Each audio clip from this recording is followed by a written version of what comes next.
மிகப்பெரிய டைரக்டர், வெற்றி பெற்ற டைரக்டர் வீட்டில் சும்மா உட்காந்துருக்கும் போது இந்த மாதிரி ஃப்ரஸ்ட்ரேஷன்லாம் கண்டிப்பாக வரும். இந்த மாதிரி அனுபவங்களை பெற்றவர். ஏன்னா அவருடைய மனைவி சோனியா அகர்வால் வடநாட்டுக்காரம்மா, சிகரெட் குடிப்பாங்க, தண்ணி அடிப்பாங்க. இவருக்கும் அந்த பழக்க வழக்கங்கள் உண்டு. அவர் லவ் பண்ணி தான் கல்யாணம் பண்ணிக்கிட்டாரு. ஏன்னா கீதாஞ்சலி செல்வராகவன்ட்ட உதவி இயக்குநராக பணியாற்றியவர் நிறைய பேருக்கு தெரியாது. இப்போ இந்த பக்கம் பார்த்தீங்கன்னா இயக்குனர் பாலா, அவரும் அப்படிதான் ஒரு சேடிஸ்ட். ஸோ அவரால் அவருடைய மனைவி விவாகரத்து பண்ணிட்டு போயிட்டாங்க. அதாவது இந்த மாதிரி இயக்குநர்கள் வந்து கொஞ்சம் தன்னுடைய சினிமாவுடைய பிரதிபலிப்பை வாழ்க்கை துணையிட்டையும் காமிப்பாங்க. அதனால தான் அவங்க தோல்வியை சந்திக்கிறாங்க. ஏற்கனவே தனுஷும் மனைவியை பிரிஞ்சிருக்காரு. இவர் ஏற்கனவே 2வது மனைவி திருமணம் பண்ணியிருக்காரு. இப்போ 2வது மனைவியும் பிரியும் போது அவங்க அப்பா அம்மா எவ்வளோ கஷ்டப்படுவாங்க. எந்த கணவன் மனைவியும் முழுமையான பாசத்தோடு அன்போடு வாழவில்லை.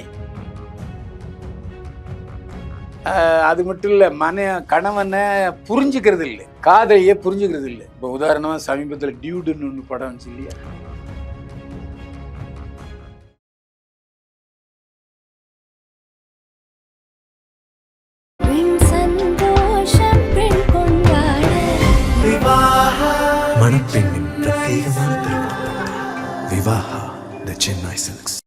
கிங் டிவி நேயர்கள் அனைவருக்கும் வணக்கம். இன்னைக்கு நம்ம இன்டர்வியூ செக்ஷன்ல யார் நம்ம இன்டர்வியூ எடுக்க போறோம்னு பார்த்தீங்கன்னா, மூத்த பத்திரிகையாளர், பிரபல நடிகர் மற்றும் சினிமா விமர்சகர் திரு பைல்வான் ரங்கநாதன் அவர்கள். வாங்க பேசுவோம். சார் வணக்கம். என்னை வாழ வைத்துக் கொண்டிருக்கும் யூடியூப் சேனல் நேயர்களுக்கு நன்றி, வணக்கம். செல்வராகவன் இஷ்யூ கண்டிப்பா மந்த்லி ஒரு வாட்டி இந்த இஷ்யூ வந்ததுங்க சார் சோஷியல் மீடியால. முக்கியமா சொல்ல போனா செல்வராகவன் அவர்களுக்கு என்னதான் ஆச்சு? இப்போ அவரோட இன்ஸ்டா பேஜ்ல ஒரு வீடியோ போட்டிருக்காரு சார். அதுல ரொம்ப கஷ்டமா இருக்கு, இது எப்படி சொல்ல போறேன்னு தெரியல எனக்கு. இதே மாதிரி 3 வருஷத்துக்கு முன்னாடி இதே மாதிரி இஷ்யூ வந்தது. இப்போ இதை உங்க முன்னாடி நான் பகிர்ந்துக்கிறேன் அப்படின்னு சொல்லி போட்டிருக்காரு. என்ன சொல்ல வர்றாரு சார்? என்ன நடந்திருக்கு? முதல்ல அவர் இப்போ பிஸியா இல்லை, டைரக்ட் பண்ணலை, நடிக்க மட்டும் செய்கிறாரு. 1-2 படங்களில் வாய்ப்பு வந்தது, அதுக்கப்புறம் பெருசாக வாய்ப்பு வரல. ஒரு மிகப்பெரிய டைரக்டர், வெற்றி பெற்ற டைரக்டர் வீட்டில் சும்மா உட்காந்துருக்கும் போது இந்த மாதிரி ஃப்ரஸ்ட்ரேஷன்லாம் கண்டிப்பாக வரும். அதாவது மனைவியோட அதிகமான நேரங்கள் செலவிடாதவர்கள் தான் சினிமாக்காரங்க. ஏதோ காலையில் எழுந்து போவாங்க, நைட்டு வர்றவங்க அப்படியே ரெஸ்ட் எடுத்து படுத்துருவாங்க. இப்போ ஒரு வீட்டிலே இருக்கிறதுனால அவருடைய மனைவியோட ஒரு அடிக்கடி கருத்து முதல் ஏற்படுறது சகஜம்தான். எல்லார் வீட்லையும் வீட்டுக்கு வீடு வாசப்படி இருக்குங்க. அதாவது ஒரு விஷயம் நம்ம புரிஞ்சுக்கணும், நேயர்களுக்கு தெரியும், திருமணமானவர்களுக்கு. அதாவது நாம் வெளியே எல்லா இடத்துக்கும் போகிறோம், எல்லாரையும் சந்திக்கிறோம், கோபதாபங்களை வெளிப்படுத்திடுறோம். சரி. ஸோ நாம் ஃப்ரீயாக இருக்கோம். வீட்டில் அப்படி இல்லை. மனைவி அவங்க அந்த 4 சுவருக்குள்ளே வாழ்கிறாங்க. அவங்க கோபதாபங்களை எங்கே வெளிப்படுத்துவாங்க? நம்மகிட்ட தான் வெளிப்படுத்துவாங்க. யாரிடம் அன்பு மிகுதியாக இருக்கிறதோ அவரிடம்தான் நாம் கோபப்பட முடியும். ஊராங்கிட்ட கோபப்பட்டு அவன் ரியாக்ஷன் வேற மாதிரி இருக்கும். அந்த மாதிரி சூழ்நிலையில் இருவருக்குள்ள ஒரு கருத்து வேறுபாடு வரலாம். 2வது, அவர் ஏற்கனவே இந்த மாதிரி அனுபவங்களை பெற்றவர். ஏன்னா அவருடைய மனைவி சோனியா அகர்வால் வடநாட்டுக்காரம்மா, சிகரெட் குடிப்பாங்க, தண்ணி அடிப்பாங்க. இவருக்கும் அந்த பழக்க வழக்கங்கள் உண்டு. வீட்டிலேயே அது பண்ணியிருக்காரு. அது இயக்குனர் கஸ்தூர் ராஜாவுக்கு பிடிக்கல. ஏன்பா என்னதான் இருந்தாலும் வீட்டில் ஹவுஸ் ஒய்ஃபாக இருக்கணும்ல, வீட்டில் வேறு தண்ணி அடிக்கிறாளே அப்படிங்கிறது சொல்லியிருக்காங்க. அப்போ சோனியா அகர்வால் என்ன சொல்லியிருக்காங்கன்னா, நான் ஏற்கனவே தண்ணி அடிக்கிறவேன்னு உனக்கு தெரியுமா இல்லையா? சினிமாவில் நடிக்க வர்றதுக்கு முன்னாலே எனக்கு அந்த பழக்கம் இருக்கு, நீ இதே ஏன் பெருசுப்படுத்துகிற அப்படிங்கிற ஒரு இது. நடிக்க வேண்டாம்னு சொல்லியிருப்பாரு. அந்த மாதிரி இல்லை நடிப்பேன் அப்படின்னு சொல்லியிருப்பாங்க. ஸோ அதனால் டைவர்ஸ் ஆயிட்டு. இப்போது செல்வராகவனை பற்றி சோனியா அகர்வாலும் ஒன்றும் சொல்கிறது இல்லை, சோனியா அகர்வாலை பற்றியும் செல்வராகவன் ஒன்றும் இல்லை. கீதாஞ்சலியும் அதேமாரி தான். அவர் லவ் பண்ணி தான் கல்யாணம் பண்ணிக்கிட்டாரு. ஏன்னா கீதாஞ்சலி செல்வராகவன்ட்ட உதவி இயக்குநராக பணியாற்றியவர் நிறைய பேருக்கு தெரியாது. ஸோ அப்போ அவங்க ஆரம்பத்திலேயே காதலிக்கும் போது ஒரு புரிந்து கொண்டார்கள் என்பது தான் நம்ம அர்த்தம். புரிந்து கொண்ட பிறகும் சண்டை வந்திருக்கிறது, அதை சொல்றாரு. ஆனால் சொல்றது என்னன்னா, அவர் ஒரு பவ்யமா சொல்றாரு, எல்லா மனிதர்களுக்கும் அந்த கோபதாபங்கள் உண்டு, வேதனைகள் உண்டு, சோதனை உண்டு. நான் எல்லாத்தையும் கடவுள்கிட்ட சொல்லிடுறேன். சரி. விதி விட்டபடி தான் நடக்கும் அப்படின்னு சொல்றாரு. விதி விட்டபடி நடக்கும் அப்படின்னு சொல்லும் பொழுது காம்ப்ரமைஸ் ஆயிடுறாரு, மனைவியோட காம்ப்ரமைஸ் ஆயிடுறாரு. ஸோ விவாகரத்துங்கிறதுலாம் என்னால் நம்ப முடியல. நான் ஒரு பேரம்பேத்தி எடுத்தவங்கனால அந்த விவாகரத்தை நான் ஆதரிக்கிறதும் இல்லை. ஏன்னா இப்போ குழந்தைகள் இருக்கு, செல்வராக குழந்தைகள் இருக்கு. அப்போ அந்த குழந்தைகள் பேரில் உள்ள பாசத்தின் காரணமாக அப்பாவும் அம்மாவும் பிரியக்கூடாது. இந்த அப்பா அம்மா பிரிஞ்சா அந்த பிரிவு வாரிசுகளை பாதிக்கும். அது செல்வராமனுக்கு தெரியும். ரெண்டாவது, அவருடைய காதல் ஓவியங்கள், காவியங்கள், அந்த படைப்புகளை பார்த்தீங்கன்னா அவர் ஒரு டைப்பான ஆசாமின்னு தெரியும். இப்போ இந்த பக்கம் பார்த்தீங்கன்னா இயக்குனர் பாலா, அவரும் அப்படிதான் ஒரு சேடிஸ்ட். ஸோ அவரால் அவருடைய மனைவி விவாகரத்து பண்ணிட்டு போயிட்டாங்க. அதான் சார், குறுக்கிட்டுக்கு மன்னிக்கணும். இப்போ நீங்க அவரோட படங்களே பாத்தீங்க, மக்கள் கேட்கறாங்க, அவர் படங்களே பாத்தீங்கன்னா சைக்கோத்தனமா தான் இருக்கும். காதல் கொண்டை படம் எடுத்துக்கோங்களேன், அதுல வர சீன் எல்லாம் பாருங்க, பார்க்கவே முடியும். அந்த அளவுக்கு ஒரு இதுவா இருக்கும். 1000ல் ஒருவன், எல்லா படங்களையும் அவர் காட்டுற விஷயமே வந்து சைக்கோத்தனமா தான் இருக்கும். அப்படி இருக்கும் போது மனைவிகிட்டையும் அவர் இது மாதிரி தான் நடந்திருப்பாரு அப்படின்னு மக்கள் கேள்வி கேட்கறாங்க சார். இருக்கலாம், மனதில் இருக்கிறது தான் படமா எடுப்பாங்க, அந்த மாதிரி இருக்கலாம். அவர் வந்து ஒரு வித்தியாசமான படங்களை எடுக்கிறேன்னு சொல்லிவிட்டு அபுநார்மல் படங்களை தான் எடுத்துட்டு இருந்தார். காதல் கிறுக்கன், அதான் அவர் அந்த ஒரிஜினல் பேர் வைக்கணும். காதல் குண்டன் அந்த அளவுக்கு இருந்தது. அதாவது அந்த பொண்ணு சோனியா அகர்வால் தனுஷ் மேலே ஒரு இரக்கத்தை காட்டுவாங்க, ஆனால் இவர் அவகிட்ட இருந்து காதலை எதிர்பார்த்தார். அப்படி ஒரு வித்தியாசமான படங்கள் எடுத்தவர். ஸோ அது நீங்கள் சொல்கிறதும் சரியாக இருக்கலாம். அதேமாரி தான் பாலாவும். அதாவது இந்த மாதிரி இயக்குநர்கள் வந்து கொஞ்சம் தன்னுடைய சினிமாவுடைய பிரதிபலிப்பை வாழ்க்கை துணையிட்டையும் காமிப்பாங்க. அதனால தான் அவங்க தோல்வியை சந்திக்கிறாங்க. அது இயல்பானது தான். ஆனால் பாலாவுக்கு வந்து அவங்க அப்பா அம்மா பேச்சை கேட்கறதுக்கு இல்லை, அவர் இண்டிவிஜுவலாக வந்துட்டார். இங்கே வந்து அப்படி இல்லை. கஸ்தூரி ராஜாவுடைய மகன்கள் 2 பேர், ஒருவர் தனுஷ், ஒருத்தர் செல்வராகவன் ஒரு பொண்ணு இருக்குது, அது டாக்டர் அம்மா. அப்படி இருக்கும்போது ஏற்கனவே தனுஷும் மனைவியை பிரிஞ்சிருக்காரு. இவர் ஏற்கனவே 2வது மனைவி திருமணம் பண்ணியிருக்காரு. இப்போ 2வது மனைவியும் பிரியும் போது அவங்க அப்பா அம்மா எவ்வளோ கஷ்டப்படுவாங்க. கண்டிப்பாக இதையும் யோசிப்பார் செல்வராகவன். அதனால் நான் என்ன நினைக்கிறேன்னா, விவாகரத்து வரைக்கும் போகாது, அவர் தன்னையே அட்ஜஸ்ட் பண்ணிப்பார். அதனால் அந்த அளவுக்கு மோசமாக போக மாட்டார், போகக்கூடாதுங்கிறதா நம்முடைய விருப்பம். ஓகே சார், ஒரு விஷயம் சொன்னீங்க, அவர் வந்து விவாகரத்துலாம் பண்ண மாட்டார், கண்டிப்பாக உங்களுக்கு பசங்க இருக்கு, அதெல்லாம் யோசிப்பாங்க அப்படின்னு.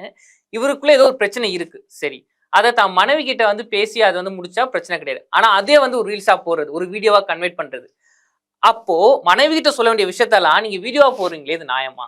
நீங்க ஏன் மனைவி கிட்ட சொல்ல வேண்டிய விஷயம்னு சொல்ல நினைக்கிறீங்க? உங்க பார்வையில கோளாறு. சரி, அவரு வேற ஒரு விஷயத்த கூட சொல்லியிருக்கலாம்.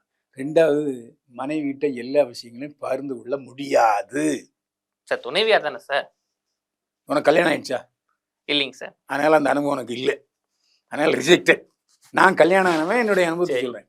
நீங்க வந்து ஒரு விஷயத்துல பிடிவாதமா இருப்பாங்க. இந்த விஷயத்துல நான் ஒரு விஷயம் ஆர்கே செல்வமணி சொன்னதை பல இடங்களில் சொல்லியிருக்கேன், இங்கேயும் பதிவு பண்ண விரும்புகிறேன். என்னென்னா, அவர் ரோஜாவை காலேஜ் 12 வருஷம் காலேஜ் கல்யாணம் பண்ணார். இப்போ வயதுக்கு வந்த பசங்க இருக்கிறாங்க. அவர் என்ன சொன்னார்னா, மனைவிகிட்ட மட்டும் நான் ஜெயிக்கணும்னு நினைக்கவே கூடாது. மனைவிகிட்ட ஜெயிக்கணும்னு நினச்சா வாழ்க்கையில் வெற்றி பெற முடியாது, மனைவியிடம் தோற்றால்தான் வாழ்க்கையில் வெற்றி பெற முடியும்னார். அருமையான வார்த்தை. அந்த வார்த்தையை நான் ஏற்றுக்கிறேன். அதை வந்து செல்வராகவனுக்கு நான் சமர்ப்பிக்கிறேன். அவர் அதாவது நாம் சொல்கிற விஷயங்களை மனைவி ஏற்றுக்கணும்னு நினைக்கவே கூடாது. அவங்களுக்கும் சுய சிந்தனை இருக்குது, சுயமரியாதை இருக்குது. அதை ஏற்றுக்கிறாத சமயத்தில் இப்படி அவனை கான்ட்ரவர்சி வரத்தான் செய்யும். அது தற்காலிகமான கான்ட்ரவர்சி. மனைவிக்குள் பிணக்குகள் ஏற்படும், கணவன் மனைவிக்குள்ள பிணக்குகள் ஏற்படும், மோதல்கள் விருப்பம். அது இரவு நேரத்தில் தலைநம்பத்தில் செல்ல சரியாயிடும். இல்லறத்தில் ஏற்றத்தாழ்வு இருக்கத்தான் செய்யும்.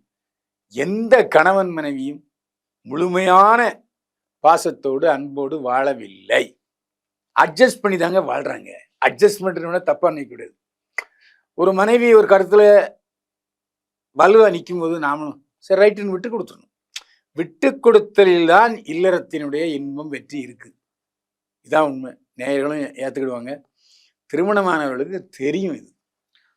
அதாவது மனைவி ஒரு பிடிவாதமாக ஒரு விஷயத்தை சொன்னாங்கன்னா சரி அப்படி என்று ஏற்றுக்கொள்கிறவன் தான் நல்ல கணவன். அந்த பக்கம் செல்வராகவன் அவர்கள்ட்ட இல்லைங்களா சார்? அந்த பக்குவம் செல்வராகவன் இல்லாதனாலதான் வந்து முதல் திருமணம் வந்து அது தோல்வியும் எல்லாருக்குமே அது இருக்கும். அவரு நேரடியா அவருடைய மனைவி பற்றி சொல்லவே இல்லை. நீங்க அவர் ஏதோ மறைமுகமா அவருக்கு இருக்கிற ஒரு கவலைகளை வெளிப்படுத்தி இருக்காரு. ஒரு மனிதன் தன்னுடைய கவலைகளை வெளிப்படுத்தி விட்டான் என்றாலே அவன் மனசு வெற்றிடமாகிவிடும். எப்போ துன்பங்களையும் சோதனைகளையும் கவலைகளையும் உள்ள போயிட்டே இருக்கோ ப்ரெஷர் ஏறிடும். மனசை வந்து குப்பை தொட்டி அல்ல, அந்த மனசை வந்து வெற்றிடமாக வைத்துக்கொள்ள வேண்டும். எல்லா கவலைகளையும் உள்ள திணிச்சோம்னா ப்ரெஷர் தான் ஏறும். அது வாழ்க்கை இன்பமாக இருக்காது. இது ஒரு அனுபவப்பட்டவங்கிறவங்கள நான் சொல்கிறேன். அதனால் செல்வராகவன் கண்டிப்பாக மனைவியிடம் விட்டு கொடுத்து போவார். உங்கள் பார்வையில் இது அவர் மனைவிகிட்ட சொல்கிற மாதிரி இருக்கலாம். ஒருவேளை தன்னுடைய கதைகள் பிடிக்கலை, நாம் சொல்கிற கதைகள் பிடிக்கலை அப்படின்னு சொல்லி கூட சில தயாரிப்பாளர் மறுத்திருக்கலாம். அதை கூட சொல்லிக்கலாம்ல. அப்படியே பார்க்கக்கூடாது. நாம் நெகட்டிவாக பார்க்க வேண்டாம், பாசிட்டிவாக பார்ப்போம். ஓகே சார், ஒரு பொதுவான கேள்வி சார். இப்போ செல்வராகவன் கீதாஞ்சலி அவங்களை விட்டுருங்க. பொதுவாகவே வந்து செலிபிரிட்டிஸ் சினிமா எல்லா இடத்துலையும் வந்து விஷயம் நடக்க தான் சார் செய்யுது. முக்கியமாக சினிமா செலிபிரிட்டிஸ்க்கான விவாகரத்தை வந்து நாளுக்கு நாள் அதிகரிச்சுக்கிட்டே வருது. இப்போ ஜி பிரகாஷ் அவங்க ஃபேமிலியாக இருக்கட்டும், தனுஷ் அவர்களாக இருக்கட்டும், இப்போ செல்வராகவன் அவர்களாக இருக்கட்டும், இந்த சினிமா செலிபிரிட்டி தொடர்ந்து விவாகரத்தை வந்து முன்னுரிமை கொடுத்து பண்றாங்க அப்படின்னு சொல்றாங்க. அது பொய்ங்க. சரி, வீட்டுக்கு வீடு வாசப்படி. ஏழை வீட்லையும் விவாகரத்து இருக்கு, பணக்காரன் வீட்லையும் விவாகரத்து இருக்கு, ஐடி ஊழியர்களும் விவாகரத்து பண்றாங்க. ஒவ்வொருத்தருக்கும் ஒவ்வொரு காரணம் இருக்கும். இதுல சினிமாக்காரங்க தான் விவாகரத்து அதிகமா பண்றாங்கிறது காரணம் என்னன்னா, அவங்க இந்த மாதிரி கருத்து முதல் விவாகரத்துனா அதை வந்து மீடியாக்காரங்களும் பத்திரிகைகளும் பெருசு பெருசாக போடுறாங்க. அதனால மக்களுக்கு ரீச் ஆகுது, உங்களுக்கு தெரியுது, ஓஹோ சினிமாக்காரன் அதிகமாக விவாகரத்து பண்ணுறாங்க. அதுதான் உண்மை. அதனால எல்லா இடத்துலையும் விவாகரத்துங்கிறது இருக்கு, அது வெளியே தெரியல, அவ்வளோதான். ஓகே சார், எல்லா இடத்துலையும் இருக்க ஒத்துக்கலாம் சார். ஆனால் நடிகர் பார்த்திபன், நடிகை சீதா அவங்களோட திருமண வாழ்க்கை பற்றி உங்களுக்கே தெரியும். ஓடி போய் கல்யாணம் பண்ண, லவ் பண்ணி ஓடி போய் கல்யாணம் பண்ணாங்க. ஆனால் அவங்க வாழ்க்கையை வந்து டைவர்ஸ்லாம் முடிஞ்சிருக்கீங்களே. ஏங்க, அறிதல் புரிதல் தெரிதல்ங்கிறது 100க்கு 100 காதலிக்கும் போது தெரியாது. காதலிக்கும் போது முழுமையா காதலியுடைய மனசை காதலனும் காதலனுடைய மனசை காதலியும் புரிஞ்சதுக்கான வாய்ப்பை இறைவன் நமக்கு கொடுக்கல. காதலுக்கு கண்ணில்லை சொல்லிடுறாங்கல்ல, அதுதான் காரணம். ஏன்னா அவங்க காதலிக்கும் போது அவசரம் காட்டுகிறார்கள், நிதானம் காட்டுவதில்லை. அது மட்டும் இல்லை, கணவனை புரிஞ்சுக்கிறது இல்லை, காதலியை புரிஞ்சுக்கிறது இல்லை. இப்போ உதாரணமாக சமீபத்தில் டியூடுன்னு ஒன்று படம் வந்துச்சு இல்லையா? ஆமாம் சார், பிரதீப் ரங்கநாதன் படம். அதுவும் நான் சொல்கிற கதை தான். இப்போது ஒரு படம் வந்திருக்கு வித் லவ் அப்படின்னு, அதுவும் இதே கதை தான். அதாவது ஒரு மீது காதல் எப்படி வருகிறது, நம்முடைய பாஸ்ட் காதல் எப்படி வருகிறது, அந்த காதலை எப்படி மறக்கணும் அப்படிங்கிறதெல்லாம் வந்து இப்போ உள்ள ஜென்ரேஷன் இருக்காங்க பார்த்தீங்களா, அப்போல்லாம் பார்க்காமலேயே காதல் வந்தது, அந்த காதல் உறுதியாக இருந்தது. இப்போ அப்படி இல்லை. கமலஹாசன் பாட்டில் சொன்ன மாதிரி பஸ்ஸில் காதலி கிடைக்கலன்னா அடுத்தப்ப டாக்ஸியில் காதலை தேடு. ஏன் ஒரே காதலை நம்பிக்கிட்டு இருக்க? பிடிக்கலன்னா காதலியை மாற்றிக்கிடான்னு சொன்னார். அந்த மாதிரி எப்படி பிடிக்கலன்னா வரத்து பண்ணுறாங்களோ அதே மாதிரி காதலும் அப்படி தான். நன்றி சார், தொடர்ந்து பேசுவோம், மீண்டும் சந்திப்போம். வாழ்க வளமுடன்.